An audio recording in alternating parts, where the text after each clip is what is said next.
Greetings, ladies and gentlemen. It's Rock and Roll Spock. I'm actually with my weekly comic book rundown. Got a decently sized haul, so let's get started.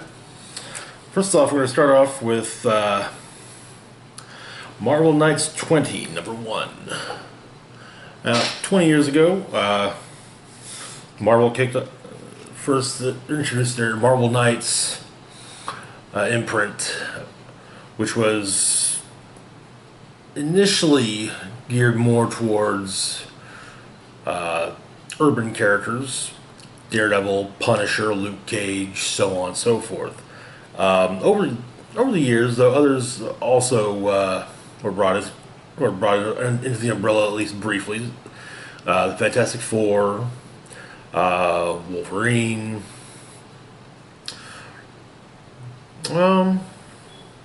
various others. Anyways, so to celebrate the 20th anniversary, Marvel is producing a miniseries focusing at least on some of the characters. So, starts with Matt Murdock at the grave of Karen Page in the rain, in desperate need of a shave, and not sure why he's there. Apparently he's lost, doesn't know how he even got to the grave, who he is, how it is that he can sort of see, though he's definitely blind, or who Karen Page even is. And then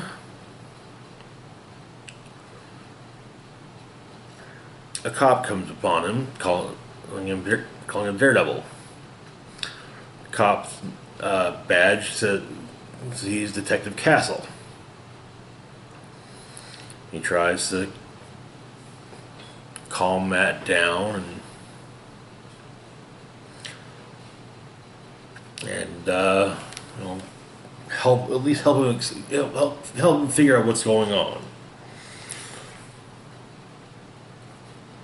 and that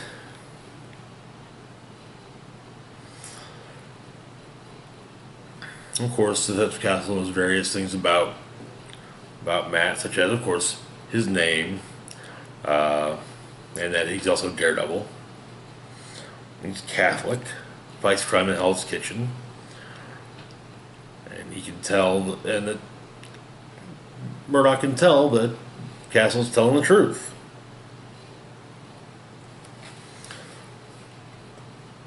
The two get into a little scuffle, however, and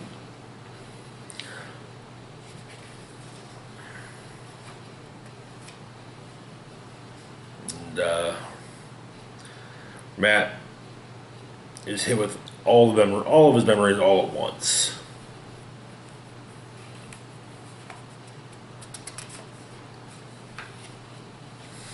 Also, it turns out that all the information that Detective Castle gets, he's been getting from Banner, who is apparently the guy who knows everything, or rather the guy who knows everything. But the source is kind of off. It's kind of odd, and only comes to him at night while he's asleep and leaves little notes that look like a little kid wrote them.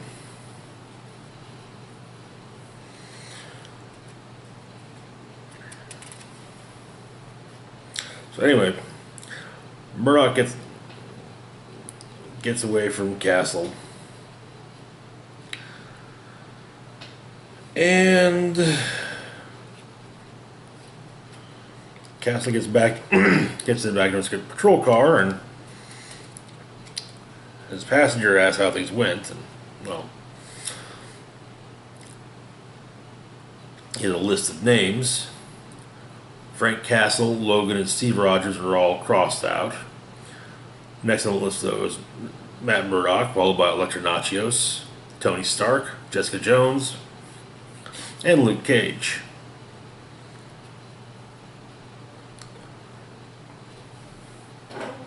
However, someone else is watching what's going on. Pulls out a phone and says, tells what's happened.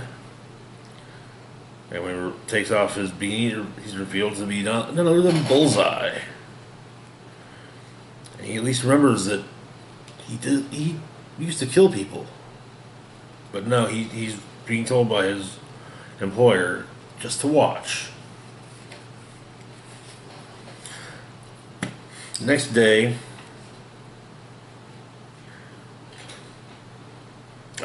Matt breaks into Foggy Nelson's office.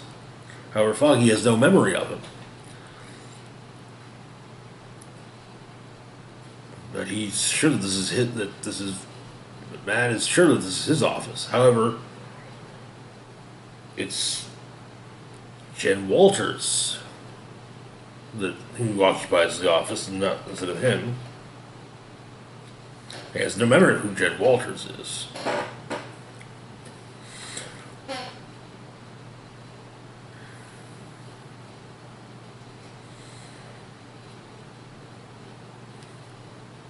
They have a brief scuffle, and Matt comments that Jen is strong.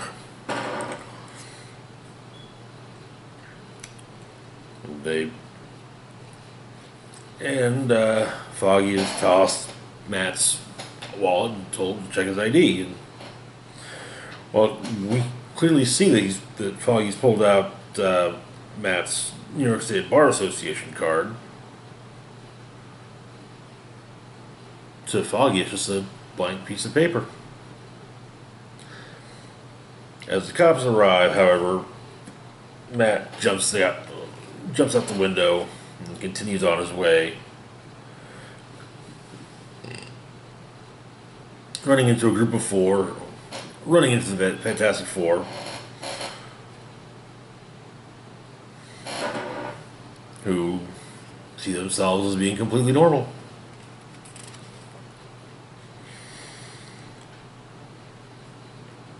He's trying to.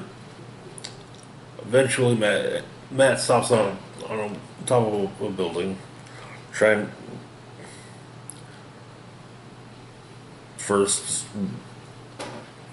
to figure things out, and then he begins praying, and then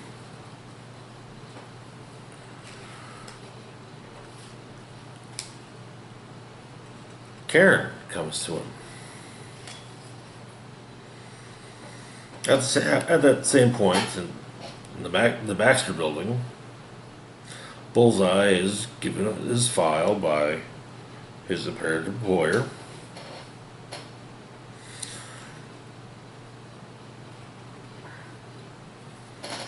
Turns out to be Kingpin, who's just as clueless about what's going on as everyone else, and as to who everyone, including himself, who everyone is, including himself.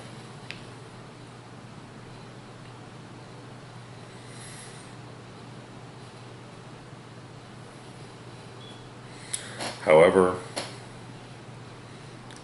he's soon joined by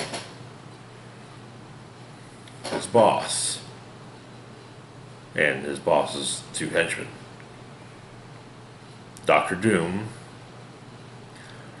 and Crossbones and Taskmaster, respectively.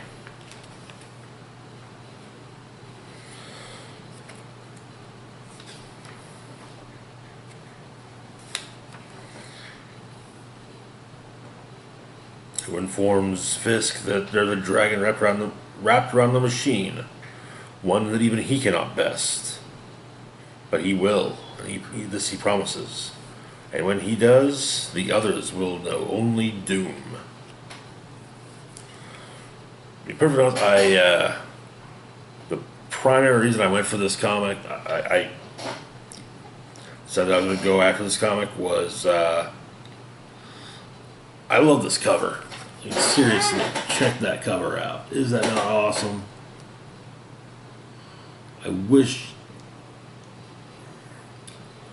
you can clearly see Matt Murdock, Jubilee, Logan, Jean Grey would appear. I'm guessing Storm, Black Panther, Captain America, Peter Parker, Pepper Potts. Actually, that might be Jessica Jones. Now that I think about it. Tony Stark. Or actually, that might be Jessica in the front. Whatever. Luke Cage. I mean, yeah. It. Just that. Just that single image. That's sold on the comic. I was not going to feel bad about owning this just because of that cover. Like if the story sucked, I'd be like, well, you know what? Hey, at least this cover looks cool. At least there's that. I'm just glad that the story didn't, so far at least, doesn't suck.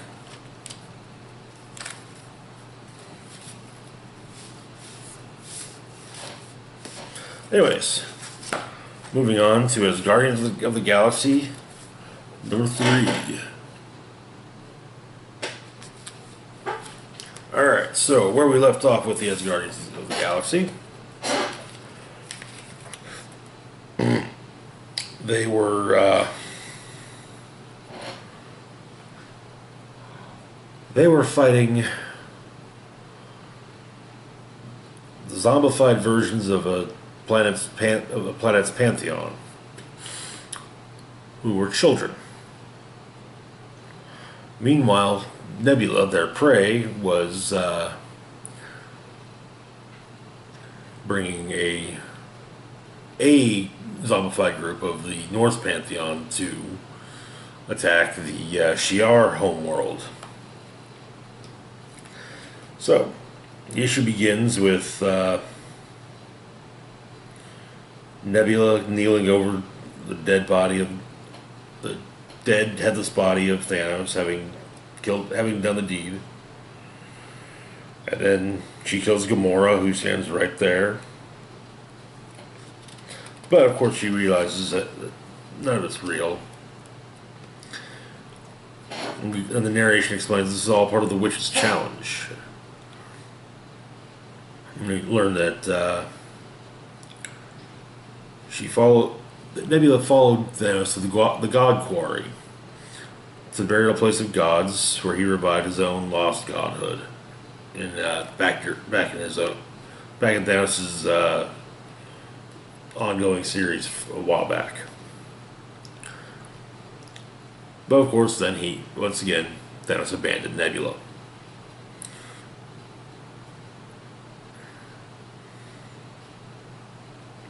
But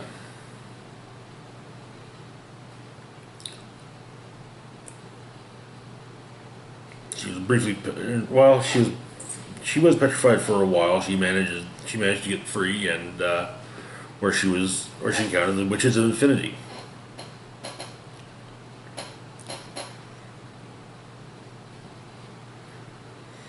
Only it took her until shortly after Gamora had killed Thanos for her to get free.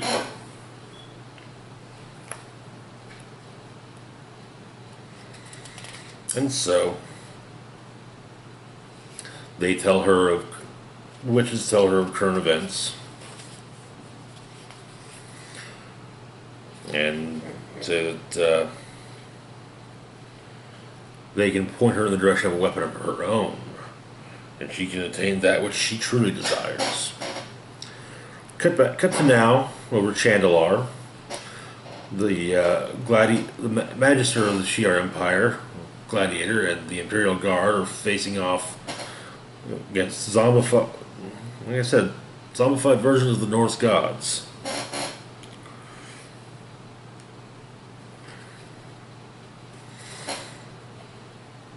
And the fight is not going all that well. We have another flashback, this time to New York City, from the perspective of Throg. What his life was like before he joined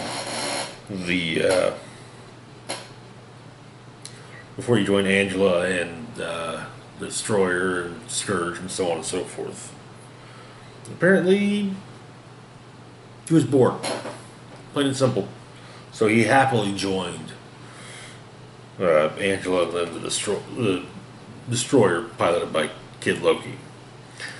Anyways, in the last issue, during the battle, Throg had apparently been eaten. Well, he blasts his way out of the mouth of the zombie kid god that ate him. And Thunderstrike, of course, thought that was pretty awesome what happened. While Executioner's like, okay, we're as Guardians. Crawling crawling our way out of the mouth of some creature is kind of normal for us. They finally take care of the distraction that's been left for them, and they at least realize they're going in the right direction. We get another flashback showing how Executioner came to join the group. Apparently, he was approached by who he thought to be Amora, the Enchantress, while he was in hell. One hell, not, yeah. And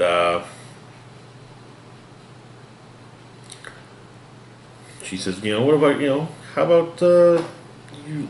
I could free you from here for one more adventure. And while she explains that while she'll have foes to vanquish, to be sure, the true cause will be mercy. However, as she's saying this, we, the reader, are shown that it was not Amora telling him, it's rather Loki.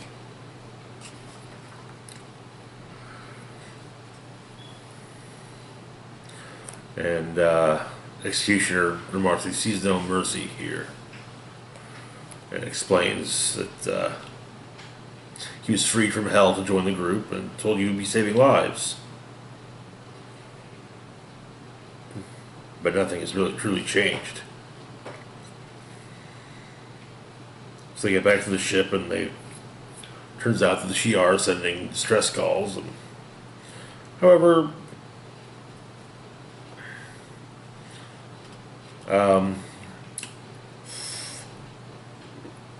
Executioner has no real desire to go help the Shi'ar, as the Shi'ar are enemies of the Asgardians.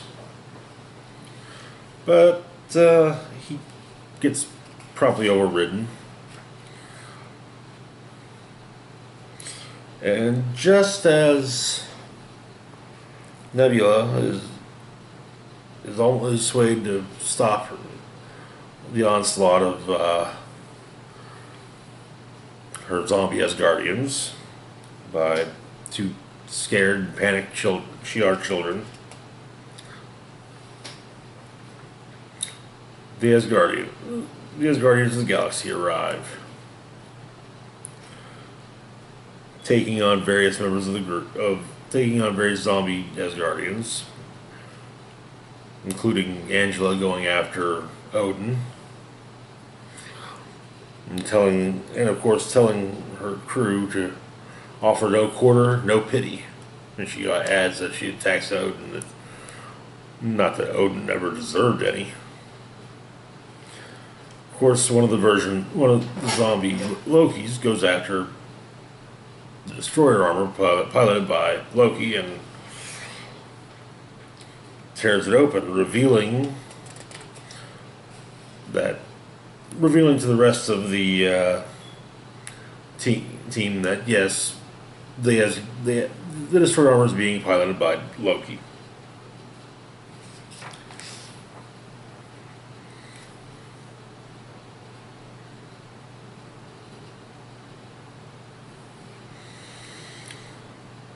And as they begin to discuss whether or not it's a good thing having Loki present, the Nova Corps show up and demand that everyone surrender immediately. That's where the issue ends. With the Asgardians of the galaxy at the mercy of the space cops. Space Cops who are probably not in the best of moods ever since having an Infinity Stone taken from them by the Guardians. Anyways, next on the list we've got Weapon X number 25. Moving into the X-Men realm of things. Where we left off with Weapon X, Weapon X Force. They had escaped Reverend Stryker's secret murder arena in his current church, along with various other mutants, and had decided to go back and kill Stryker. And so they go to do just that. But they've been, and also do what they can to stop the Talon from running away.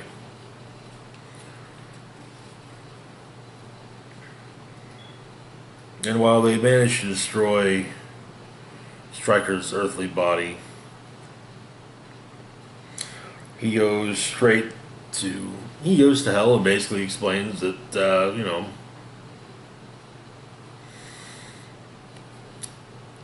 eventually, yes, he'll come back for them all. And he did kind of deal with Satan for power and whatnot. And of course, with the fact that they've been told, so Stryker's going after Weapon X, not people who aren't Weapon X. So everyone else bolts.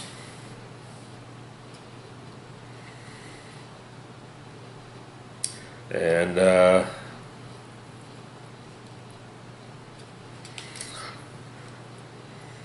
seems they're going up against an actual demon now. Well, then we might need to know some pull in hell. Well, Mystique might know a guy. And we cut to Washington, where a congressman is talking with an unseen party, and who reveals himself to be none other than Azazel, leader of the Nephim, and kind of sort of father of Nightcrawler, and former lover of Mystique. But he makes a deal with the congressman to ensure that the congressman continues to, get reelected.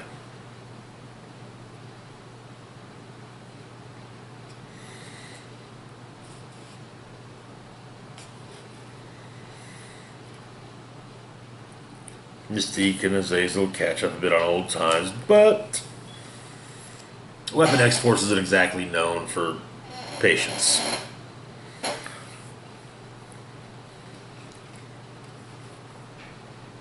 And so they end up, and so the rest of the team ends up fighting Azazel. And, oh, yeah. It's kind of embarrassing.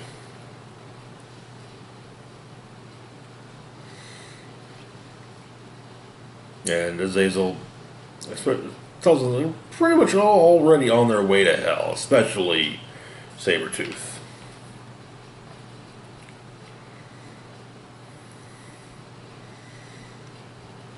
Of course, Mystique tries to get things back on track, explaining that they pursue an enemy who's sworn to strike at them from beyond the grave. You have to take the fight to him in hell, or he'll just come after us until the deed is done.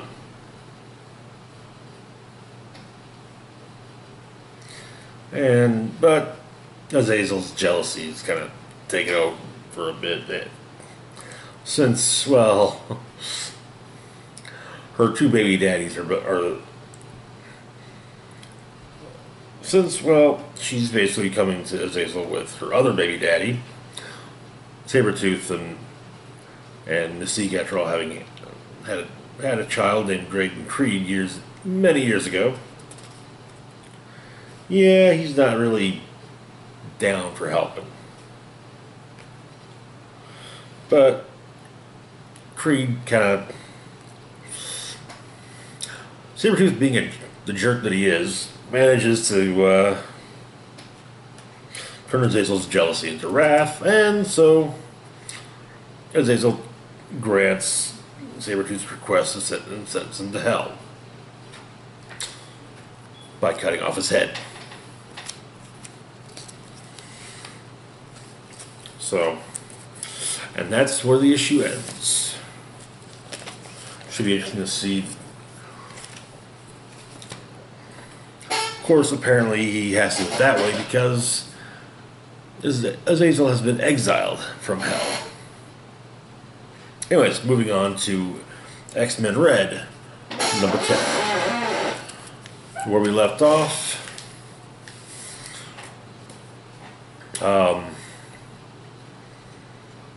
Jean Grey had defeated Cassandra Nova, and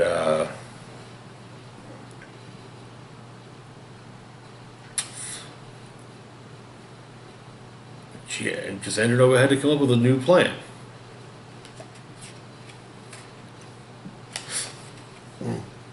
So the issue begins with Jean Grey giving the following speech.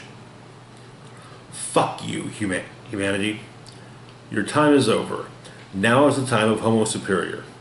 You have poisoned the planet. You squabble over religion and race and land, and you fail to realize you are all the same. You are all completely equal in your utter insignificance. Your petty rivalries have divided the world. Soon your bones will be displayed in museums alongside all the other creatures eradicated by your greed. A race who's self-destructive, too selfish, and too stupid to survive. Your time has come.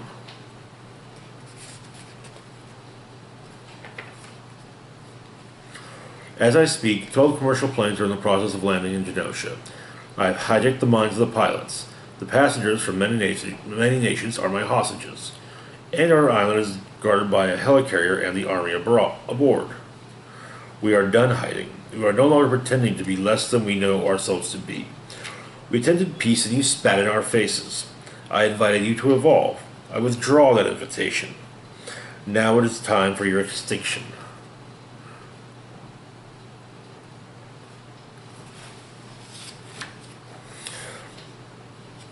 During that speech, we also got a quick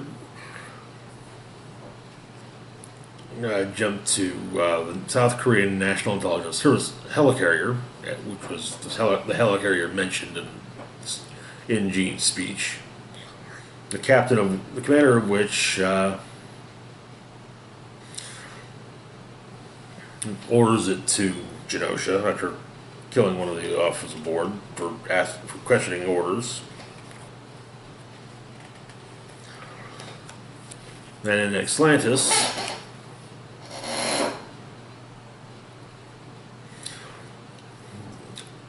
the X-Men, Jean's X-Men team talk about what this is, and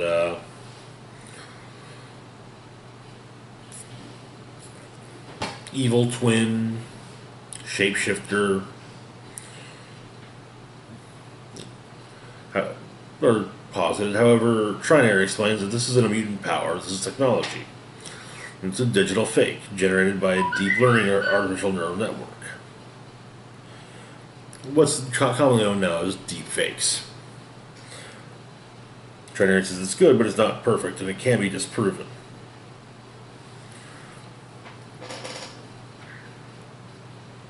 And now,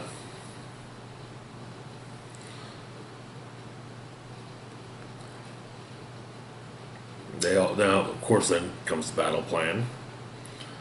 Namor offering, hey, I've got my entire Atlantean army. We can fight this battle for you,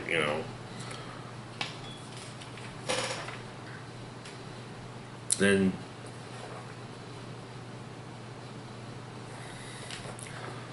and she wishes she could Jean says that she wanted to show the world we could change minds without violence.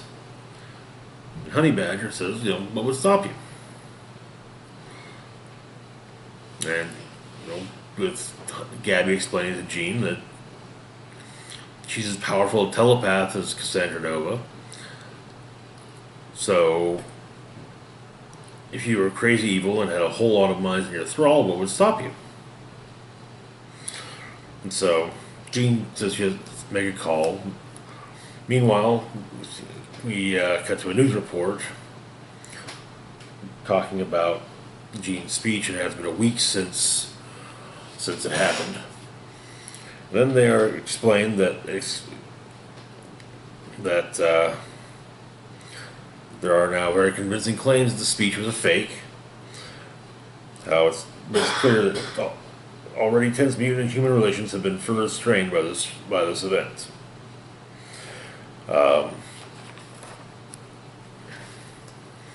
Then Tony Stark arrives at Atlantis.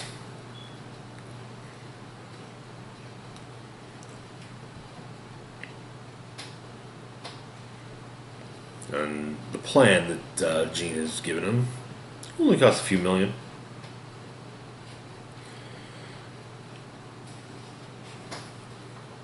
And so the X-Men arrive, and Cassandra chides Jean for being late to a war. Explains that all the people she has there think that they were diverted to the Genosha to protect them from mutant terrorist attacks. They believe their planes were targeted. They believe that Cassandra Nova saved them from Jean.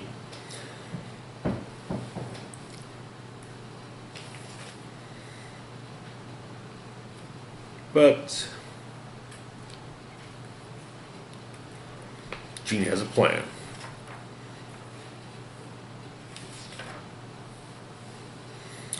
And she holds up Magneto's helmet. She explains that she's never been a fan of Magneto's notions, but he did have one good idea. A helmet impenetrable to a telepath. And so Jean and her entire team put on Magneto helmets. Now, to be perfectly honest, quick side note, they didn't have to make them look exactly like Magneto's helmet.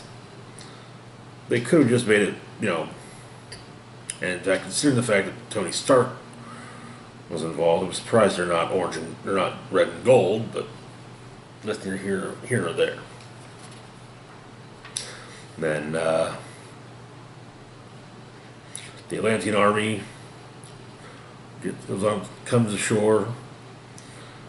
Every member holding a helmet and wearing one. And the Avengers show up. And also putting on Magneto helmets. For an amusing moment with Honey Badger saluting when Cap shows up. And the X-Men, the Avengers, and Atlantis charging. And next says, waging peace. During all this, Jean gives us a speech.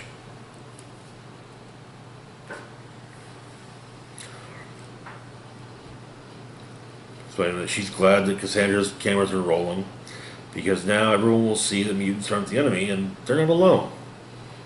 They're not playing. They're not playing her game. They're changing the rules. Cassandra wanted war, and that's not going to happen.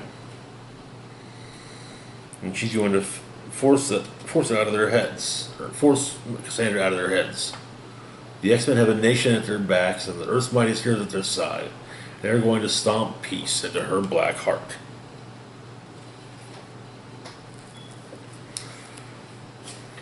And that's where the issue ends.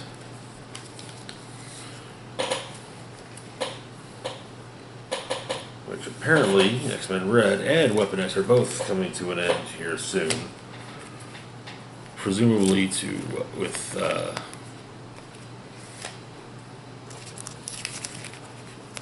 the upcoming X-Men status quo change that will be coming with the beginning of Uncanny X-Men and the end of Extermination. Anyways, next on the list we've got X-23 number 6. This was actually a really fun issue, and I'd like to see more like it.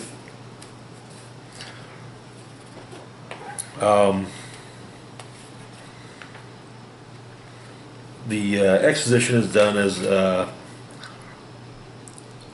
Honey Badger Mission Report number 4543 GJH-34234.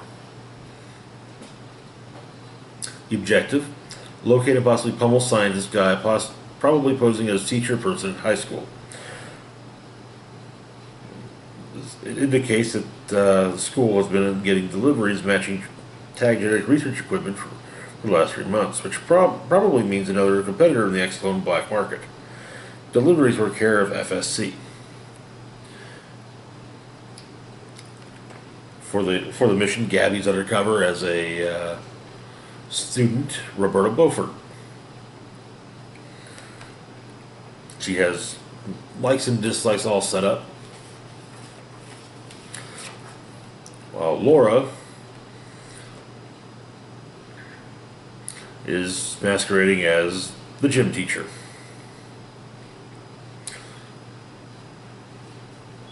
And is really selling the role.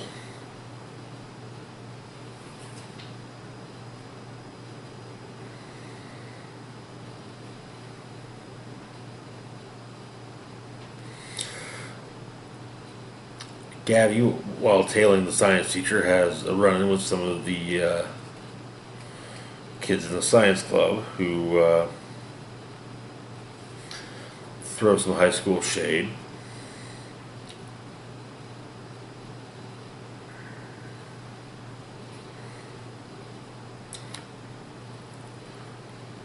And Gabby tells Laura that the school has a science club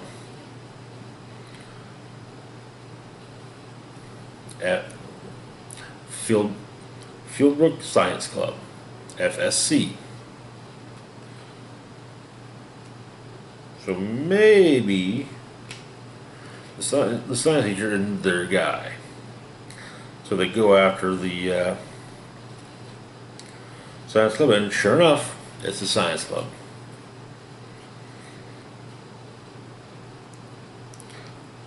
Who have a really, really big robot, too.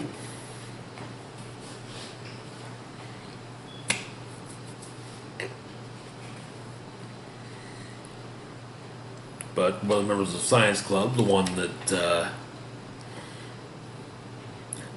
it had some harsh words for Gabby earlier, well, turns out that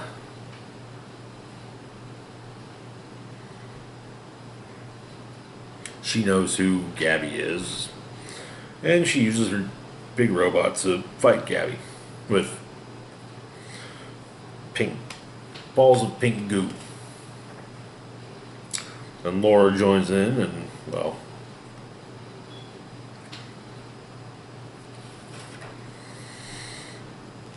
they eventually manage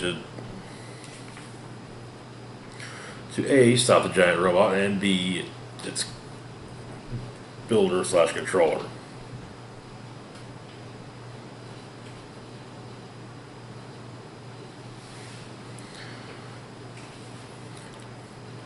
So, yep. Nice little one-off. And as much as I do enjoy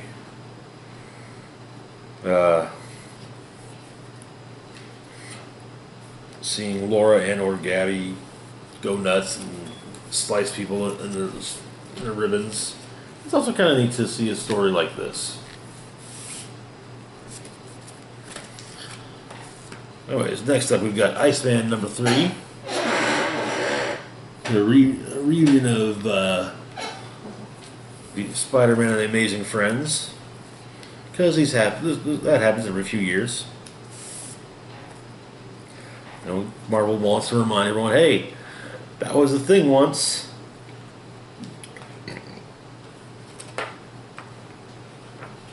So, Iceman, it turns out, got a match on one of his dating apps, and he and his date are at the Manhattan Streetcar Named Desire Festival.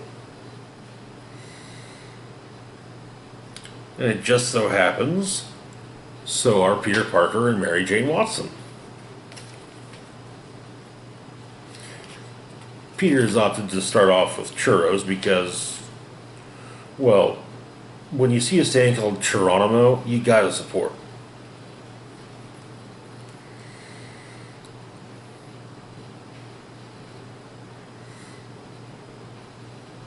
And also at the same time, Angelica Jones, Firestar, is also on a date at the same festival. And it's not going that well, though.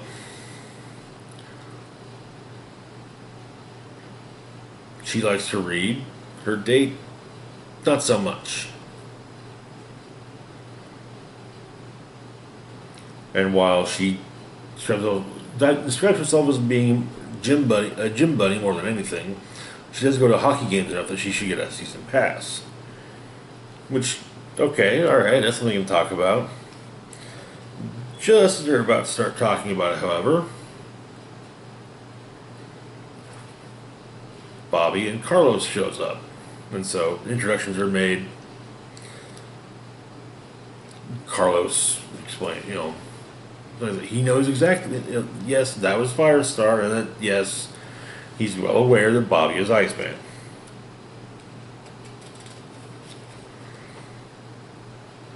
So the two of them talk a bit. They have a brief kiss, which is, of course, interrupted by a car being thrown in the general direction. And so, Iceman and Firestar go and investigate and find what looks suspiciously like one of Iceman's ice golems.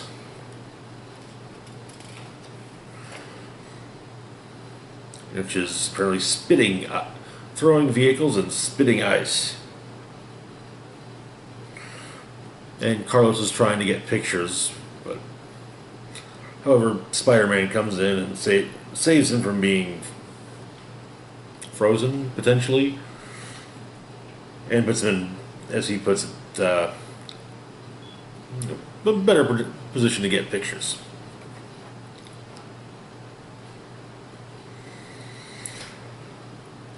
Anyways, the three manage to defeat the ice creature and remove the tech from its mouth. And it turns out that the ice creature is in actuality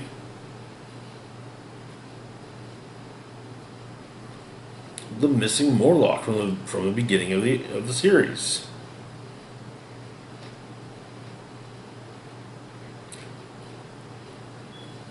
Who was a little off and telling Iceman that red eyes were set on him. Red eyes with all the bodies made him find Iceman. Red diamond, cordial invite.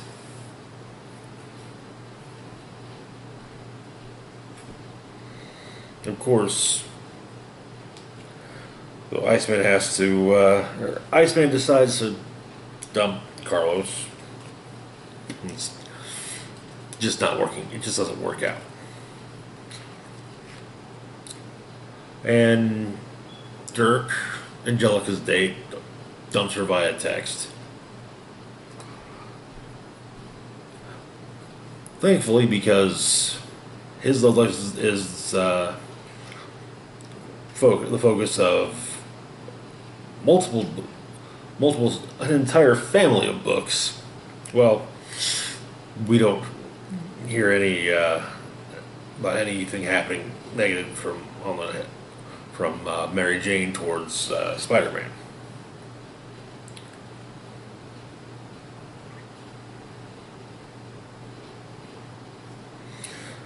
Iceman says that the three of them should definitely do this more often.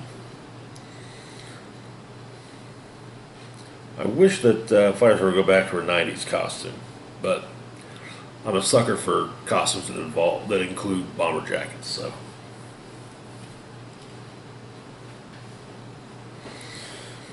anyways, Iceman goes back to the Morlock tunnels and explains that he found his brother. He's been arrested, but he's a minor, so when it comes down to it, Iceman's gonna break him out of jail. So we'll just see how that goes.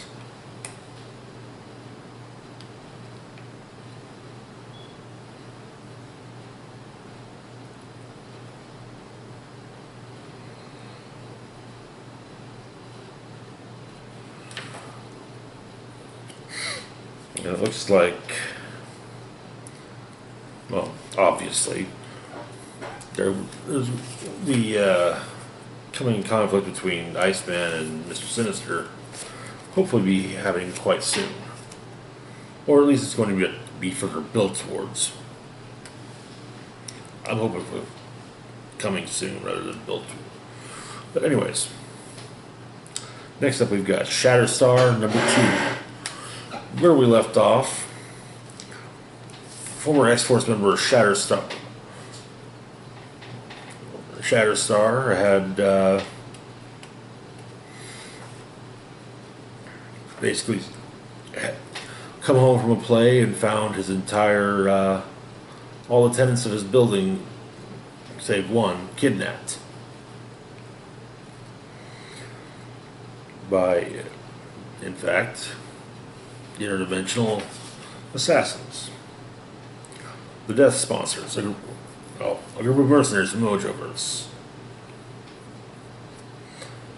under the orders of Gringrave, a genetically engineered gladiator from Shatterstar's past.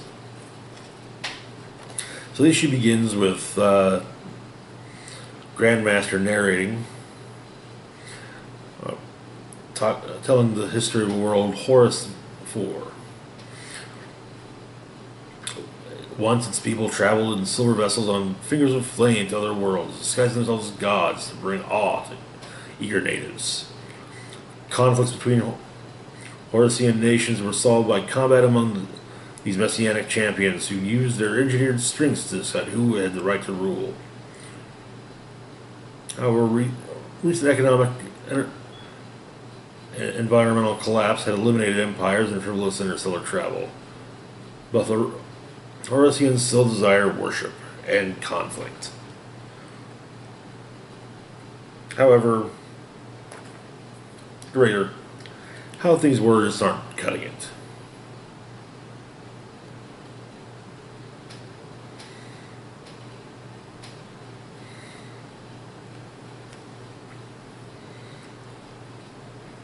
So, Grandmaster's wanted to bring them something more.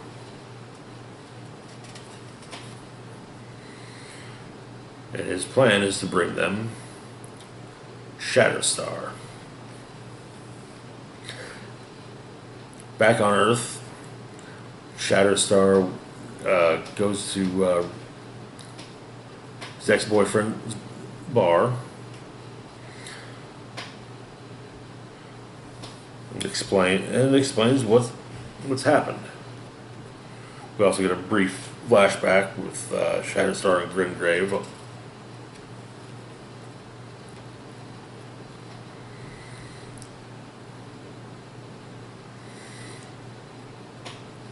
We also learned that Richter also runs an underground railroad of sorts for runaway mutants from the basement of his club, the Shakedown. Here's a way of paying it back with a hardcore soundtrack. And so the two go after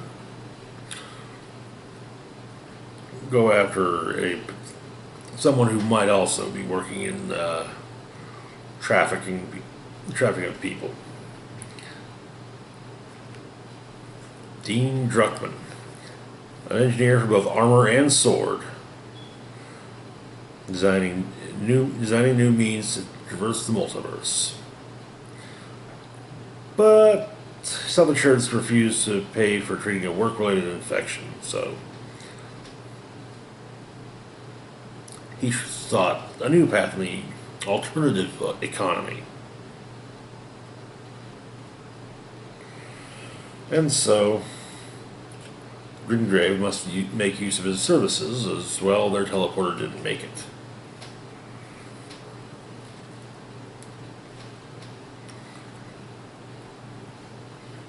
But Richter and Shatterstar appear and take on the Death Sponsors.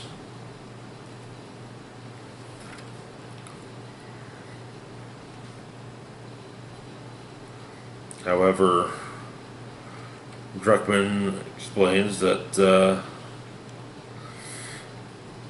while the fight's going on, Druckmann explains that his infection started to flare up.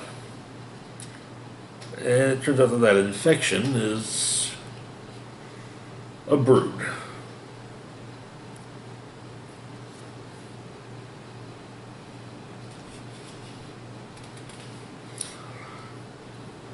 Which basically adds yet another variable to the battle.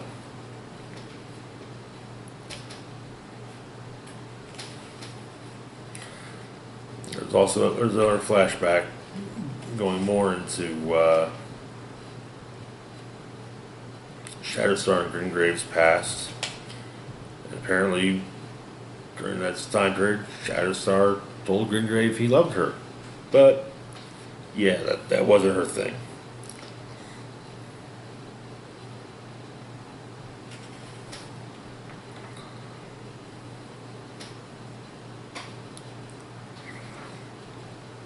Which might explain some of the issues between him and Richter.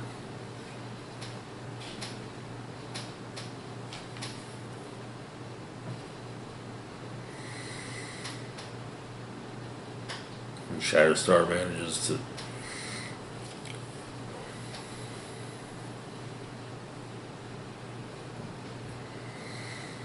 first send Richter elsewhere.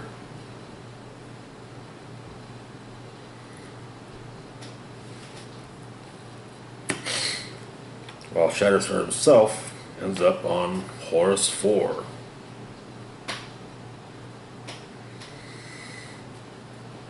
As are his tenants.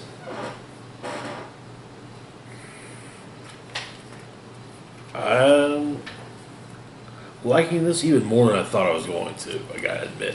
I think part of it is definitely the Grand Master narrating the issue. Grandmaster, after all, being a rather fun villain. And it's nice to see he landed on his feet after the events of Avengers No Surrender. Anyways, final book of the week. Deadpool number 6. This was a neat little issue, I gotta say. Anyway, so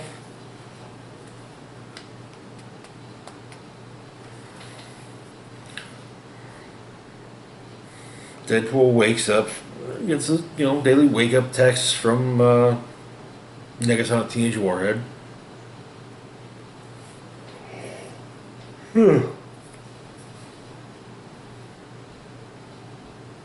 But he's just not feeling the funny today. So he's just like, no job for today. He's not coming in. And they continue texting back and forth. Suddenly, a bullet goes through his window and his phone. And an odd masked assassin. I'll go ahead and show you what that looks like. I'm actually rather digging the look.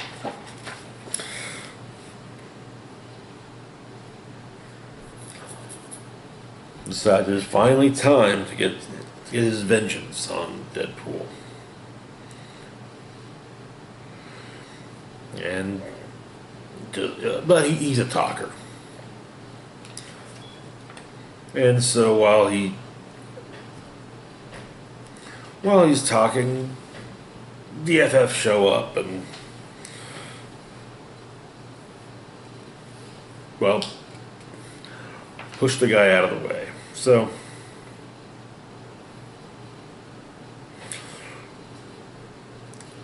Wade goes to a laundromat, does his laundry, and some obvious nods to Deadpool 2 are made, to the movie Deadpool 2 are made. But and Deadpool's about to say something, but then one of the people talking about it mentions, hey, you've got a red dot on your forehead, and I've seen the movie, so you know what that means. And so Deadpool walks out, just kind of, hey, come on, do it. And just as, once again, the kill shot's about to be delivered, this time, a pair of aliens kidnap our boy.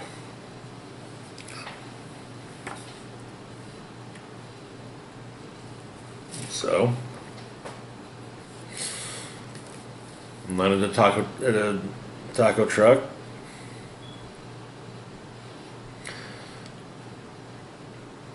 Dude shows up, a pair of Uzis, and is this time stopped by Doctor Strange showing up.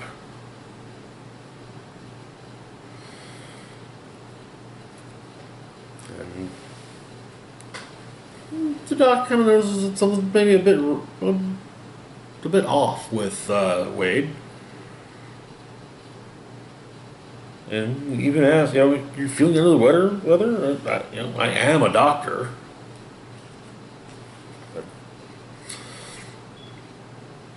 As he gets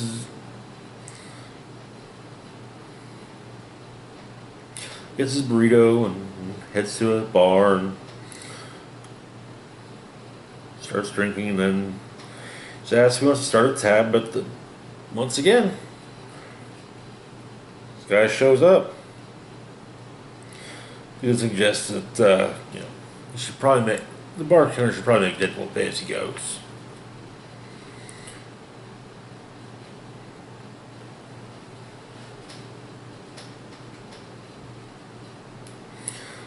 Smacks Deadpool around a little bit. Explains he's not a joke, but he's been treated like one. Ever since Deadpool showed up and stepped all over his whole thing. He explains that, killing people and cracking wise was his bit years before Deadpool came along. People loved him some Deadpool and they forgot all about him. All the jobs dried up. The world was telling him there wasn't enough room for the two of them. So this guy decided, you know what? The world doesn't have room for the both of them. So he's going to permanently shut them up, Merc with a mouth up.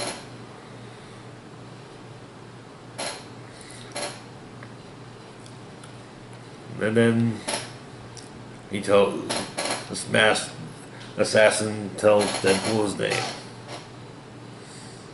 Kill Puddle, the laughing assassin.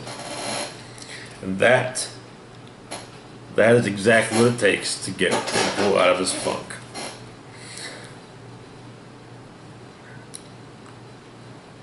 He laughs, he leaves the bar and chucks a couple of hand grenades in, blows it up. Apparently he has also replaced his phone.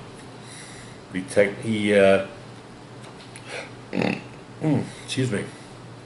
Texts Negasonic back and he's like, just wait and see you hear the name of this clown I just blew up. But yeah, Wade gets back to, Wade. With next issue being a Christmas issue. Yay! Anywho, that's it for this week's haul. So I've been putting it off and putting it off inadvertently, but I've come to the decision that the review for the retro review for Rob Zombie's Halloween 2 will. We're gonna hold off on that until around next Halloween, especially since Halloween has come and gone. So, planning on getting out a review of Overlord in the next few days. Got some other content to put up here in the coming days as well. But anyways, so that's it for this week's comic rundown. For this week's comic rundown, we'll be back at it again next Wednesday. Not sure how. Offhand, not sure how many books we've got, but should be a decent amount. Anyways, as always, feel free to like, share, and subscribe. Links to Facebook, Twitter, and Patreon in the description box down below. Hit the bell icon too, wherever it might be. There, but back there, I don't know. So you can stay up to date on when I post new content. Yeah, this is Rock and Roll Spock signing off, saying live long and rock hard.